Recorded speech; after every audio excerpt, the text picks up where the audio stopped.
प्यारे बच्चों, नमस्कार।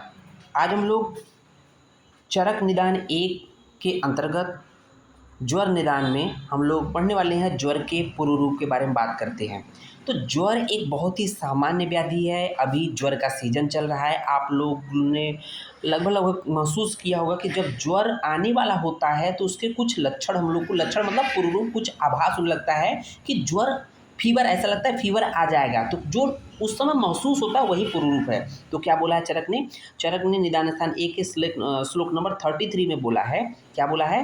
तस्य मानी पूर्व रूपाणि भवन्ति। अर्थात तस्य मतलब होता है ज्वर के लिए बोला गया है। अर्थात ज्वर का जो पूर्व रूप होता है वो क्या क्या है? मुख वायरस से। इसको हाईलाइट कर लीजिएगा, ठीक है ना। तो ये आपके इम्पॉर्टेंट है कि किसी भी यूजी पीजी किसी भी कंपटीशन एग्जाम में पूछा जाता है। तो हमारा ये टारगेट है कि आपका प्राप्त तो क्लियर हो, साथ ही साथ आपका जो एक कॉम्पिटिटिव एग्ज़ाम है, नेक्स्ट एग्ज़ाम है, एआईपीजीटी है, या कोई भी कोई भी एग्ज़ाम है जो कि जिसको क्रैक करना है, तो उसमें आपको हेल्प मिले। तो मुख वायरस का मतलब होता है कि मुख का टेस्ट अल्टर्ड होना। तो कहते हैं मुँह के स्वाद में फीकापन होना, मुँह में फीकापन होना, ठीक है। नेक्स्ट है गुरु गात्रत्वम, शरीर के अंगों में भारीपन होना। तो बुखार होता है, बुखार आने वाला होता है तो ऐसा लगता है ना कि शरीर में कुछ भारीपन है। दैट इज कॉल्ड गुरु गात्रत्वम। गुरु मतलब भारीपन, गात्र मतलब होता है शरीर का अंग, ठीक है ना। अन्न न अभिलाषा, ठीक है ना, भोजन के प्रति अरुचि हो जाएगी, भोजन खाने की इच्छा नहीं करेगी। उसको देखेंगे, इंपॉर्टेंट पॉइंट है, इसको हाईलाइट कर लीजिए, जिसको हम लोग गोला कर दे रहे हैं। चक्षुषोर आकुलत्वम, अर्थात नेत्रों में बेचैनी होना, नेत्रों में एक तरह से नेत्रों का व्याकुल होना। चक्षुषोर आकुलत्वम, है ना। नेत्र में ऐसा लगेगा कुछ हो रहा है या कुछ होने वाला है, मतलब एक अजीब सा फीलिंग होगी नेत्र में, ठीक है ना। अश्रु आगमन, कभी कभी नेत्रों से आंसू भी आते हैं। निद्राधिक्यम, अर्थात बहुत ज़्यादा नींद आएगी उस समय आपको। ऐसा लगेगा क्लास में बैठे रहेंगे हल्का सा तो मन ही नहीं लगेगा, ठीक है। नेक्स्ट पॉइंट देखेंगे, अरति। अरति मतलब होता है कि एक बेचैनी सी बनी रहेगी। जिह्वा हमेशा जैसे तो जम्भाई आएगी। आप देखते हैं फीवर से आने से पहले आपको नहीं लगता है कि तबीयत जब खराब होता है तो जिह्वा हमेशा जम्भाई आने लगेगा। जैसे लगता है नींद से पूर्व की अवस्था होती है, नींद आती है तो उसमें जिह्वा भी आती है ना। जम्भाई बहुत आता है। विनाम, शरीर के अंगों का झुक जाना। बेपथु, शरीर के अंगों में कंपन होना या शरीर में कंपन होना। श्रम, शरीर में थकावट सा महसूस होना। ये पूरा ज्वर को इंडिकेट कर रहा है बच्चों, ठीक है ना। भ्रम, भ्रम मतलब होता है कि एक भ्रमित की अवस्था होती है। मतलब कहते हैं ना कि जब हल्का सा फीवर का अंश रहेगा तो आपका मन थोड़ा नहीं लगता है, इसको बोलते हैं भ्रम की स्थिति। प्रलाप, कभी कभी जो है रोगी क्या करता है, अनबन चिल्लाते रहता है, उसको बोलते हैं प्रलाप। आप कहना कुछ और चाहते हो लेकिन कुछ और बोल देते हो, दैट इज कॉल्ड प्रलाप। अजागरण, जागरण मतलब होता है कि निद्रा का न आना, और जागरण का मतलब होता है निद्रा का न आना। अर्थात जब आप पूरे दिन आपका मन नहीं लगेगा, लेटे रहोगे, तो रात्रि में तो आपको नींद आएगी नहीं, ठीक है ना। उसको देखेंगे रोमहर्ष, शरीर में रोमांच होना। दंतहर्ष, दांतों में पानी का लगना। अब देखेंगे इंपॉर्टेंट पॉइंट क्या है, शब्द शीतवात, शब्द शीतवात आतप सहत्व असहत्वम, अर्थात शब्द, ऊंचे शब्दों को, शीत अर्थात ठंडी को, वात ठंडी वायु को, आतप अर्थात धूप को सहने में असमर्थ होता है। तो आप देखते होंगे कि जब फीवर की स्थिति होती है तो उसके पूर्व रूप में क्या आता है कि जो कोई ऊंचे शब्दों में बात करता है तो उसको बहुत इरिटेट हो जाता है, तो उसको सह नहीं पाता है। दैट इज कॉल्ड शब्द, है ना। शीत वात ठंडी वायु, और आतप तथा धूप, कड़ी धूप जो होती है, को सहन करने में असमर्थ होता है। असहत्वम बोला गया है, इंपॉर्टेंट पॉइंट है। देखेंगे अरोचक, अरोचक मतलब भोजन के प्रति कोई रुचि ही नहीं रहती, खाने का मन ही नहीं करता है, ठीक है बच्चों। अविपाक, अगर खा भी लेंगे तो ऐसा लगेगा कि बिल्कुल पेट में भरा पड़ा हुआ है और उसका पाक होगा ही नहीं, तो एक जगह मतलब कि पत्थर की तरह पड़ा रहेगा, भारीपन रहेगा, गैस बनेगा, ये समस्या आएगी। दौर्बल्य, जब आप खाना नहीं खाएंगे, खाना खाएंगे तो पचेगा नहीं, और पचेगा नहीं तो शरीर में दुर्बलता तो आनी ही आनी है। और अगर दुर्बलता आ रही है तो साथ ही साथ शरीर में अंगों में अंगमर्द होगा, शरीर के अंगों में पीड़ा होगी। सदनम, सदनम मतलब होता है कुछ डिप्रेशन की स्थिति से बनी होती है, अवसाद की स्थिति बनी होती है, दैट इज कॉल्ड सदनम। देखेंगे अल्प प्राणहत्ता, तो इसका क्या मतलब है? अल्प प्राणता का मतलब कि मानसिक दुर्बलता। अल्प प्राणता का मतलब होता है मानसिक दुर्बलता होता है, ठीक है ना। उसको देखेंगे दीर्घ सूत्री, वेरी वेरी इंपॉर्टेंट है दीर्घ सूत्रता। दीर्घ सूत्रता ज्वर का पूर्व रूप है। इसका क्या मीनिंग है?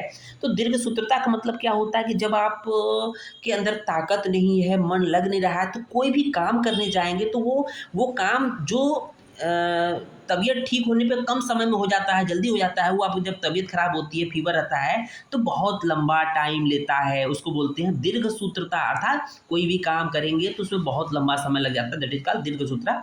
वेरी वेरी इंपॉर्टेंट है ज्वर के पूर्व रूप में। आलस्य तो रहेगा ही रहेगा।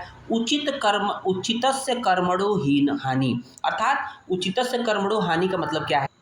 अभ्यस्त, उचित का मतलब होता है अभ्यस्त, जो आपका जिस काम में आप परफेक्ट हो वो भी काम अच्छे से नहीं होगा, दैट इज कॉल्ड उचितस्य कर्मणो हानि। वेरी वेरी इंपॉर्टेंट है, वेरी वेरी इंपॉर्टेंट है। उचितस्य कर्मणो हानि मतलब जो आपके काम जो प्रैक्टिस होता है, जो मतलब एक तरह से जिस काम के प्रति आप वेल ट्रेंड हैं, आप अच्छे से करते वो काम भी अच्छे से नहीं हो पाते, दैट इज कॉल्ड उचितस्य कर्मणो हानि। ठीक है ना। उसके बाद देखिए प्रतीपता स्वकार्येषु। प्रतीपता स्वकार्येषु का क्या मतलब? अपने प्रत्येक कार्य का उल्टा होना। जब मन नहीं लगेगा तो प्रत्येक कार्य उल्टा ही होगा, सही कार्य से नहीं होगा। वेरी वेरी इंपॉर्टेंट है प्रतिपता स्व कार्यसु।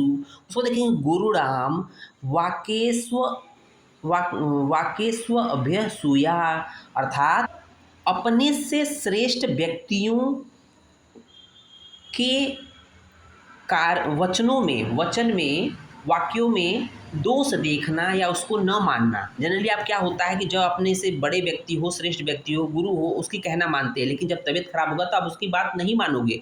वो आपकी गलती नहीं है, वो स्थिति की गलती है कि वो उसमें आपका मन ही नहीं लगता है। ठीक है ना। उसको बोलते हैं गुरुराम वाक्य स्वभ्य सूया। बालेभ्य प्रद्वेष। बाल्य प्रदेश वेरी वेरी इंपॉर्टेंट है। बच्चों से हमेशा द्वेष करता है, बच्चों से चिड़चिड़ा रहता है। क्यों? बच्चे किसी प्यारे नहीं होते हैं, छोटे बच्चे हर किसी को प्यारे होते हैं, लेकिन जब तबीयत खराब होती है, ज्वर का पूर्व रूप रहता है, ज्वर रहता है, तो वैसे भी बच्चे बहुत उलझा देते हैं, बहुत आपके ऊपर चढ़ेंगे, इधर उधर करेंगे, बहुत रोएंगे चिल्लाएंगे, तो आपको चिड़चिड़ा बना देगा। दैट इज कॉल्ड बाल्य में प्रद्वेष आता है, बच्चों से द्वेष करना। स्वधर्मेस्व चिंता, अर्थात क्या है? अपने नित्य नैमित्तिक धार्मिक कार्यों के विषय में न सोचना। भाई आप दिन प्रतिदिन जो धार्मिक कार्य है, चाहे बिजनेस है, व्यवसाय है, चाहे पूजा पाठ है, उसके विषय में कोई चिंता ही नहीं करना है। मतलब कुछ सोच नहीं पाते हैं कि ये भी काम हमें करना चाहिए, पूजा करना चाहिए, भाई धर्म धर्म व्यापार है उसको प्रॉपर करना चाहिए, उसके बारे में कोई चिंता नहीं करते हैं। क्यों? क्योंकि आपका मन ही नहीं लग रहा है। ठीक है ना। उसको बोलते हैं स्वधर्मेस्व अचिंता। स्वधर्मेस्व अचिंता वेरी वेरी इंपॉर्टेंट है, इसको हाईलाइट कर लीजिएगा। उसको देखेंगे माल्यान अनुलेपन भोजन परिक्लेशन, अर्थात पुष्प की मालाओं का धारण, चंदन और उत्तम भोजन का क्लेशदायक होना। तो आप अगर उस ऐसी स्थिति में मतलब कि पुष्प मालाओं का धारण कर रहे हैं या लेपन कर रहे हैं, तो उससे क्या हो जाएगा? अच्छा भोजन कर रहे हैं तो उससे क्लेश होगा, उसको अच्छा नहीं लगेगा भाई। मधुरेभ्यश्च भक्षेभ्य प्रद्वेष, अर्थात कि मधुर मधुर मतलब स्वादु भोजन से द्वेष रखना। मधुर भोजन से द्वेष रखना, क्योंकि ऑलरेडी मुंह का स्वाद फीका फीका रहता है, मीठा मीठा रहता है। ठीक है ना। और अम्ल लवण कटुक प्रियता, और उसको किस तरह का भोजन पसंद होगा? अम्ल मतलब खट्टे, नमकदार और कटु भोजन उसको प्रिय लगते हैं। तो चटक फटकदार जो भोजन है अच्छा लगता है जब फीवर की स्थिति होती है। तो इस तरह से ये वाला पार्ट कंप्लीट होता है। तो ज्वर का पूर्व रूप है बच्चों, अच्छे से उसको हाईलाइट कर लेना, जिसको हम लोग ने गोला बनाया है। वेरी वेरी इंपॉर्टेंट है। धन्यवाद।